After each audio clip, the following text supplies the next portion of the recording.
Ika-6th day na karon sa amo ang OJT as a caregiver sa retirement home.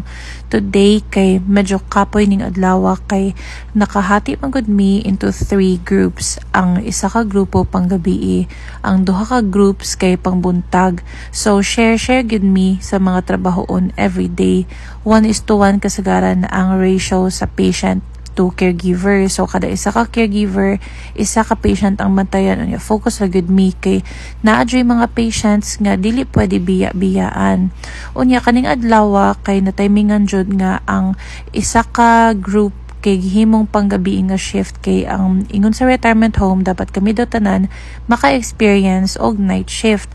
So ang nahitabo ang isa ka grupo ra which is kami ang nabilin karong adlaw. So nagdoble-doble na ay duha, na ay tulo, na ay upat ka patients. Depende maguna kay na pa may mga patients nga able, so assist na lang ginagmay. Pero kami jud ang kanang mga lisod kayo bantayan or dili gud super lisod but kanang naay mga challenging jud bantayan ba kay nag 2 patients gud me is to 1 caregiver. So mao nang medyo haggard ang kaning adlaw, medyo kapoy.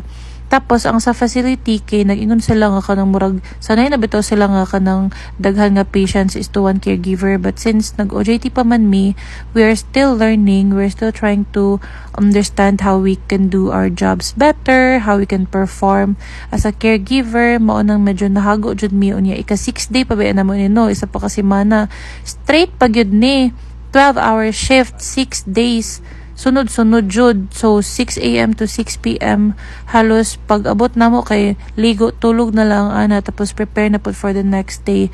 So mo nang medyo nahugs me, pero at least dire ba kay kanang naay mga gulay-gulay, mga fruits sa palibot, tas pwede rin may manguha basta mananghid lang. Unya nindot dire og kanang sa viewing deck. Unya kanang makakapoy jud siya, so sige mi og kaon. Pero napansin ako sige ako kaon pero wa ko na nambok or wala ko na gain og weight kay naggasto gyud ang energy during our trabaho. Kanang sige alsa sakit kayo sa likod, sige lakaw-lakaw, naiisugo ang mga patient. Of course we have to comply, like kanang mga yug tubig, magkuha og mag-refill og kanang tubig silang tumbler ana tapos kanang magsunod-sunod ba na kalibangon na nakaihi sa salog. So kato lang siya guys. Thanks for watching.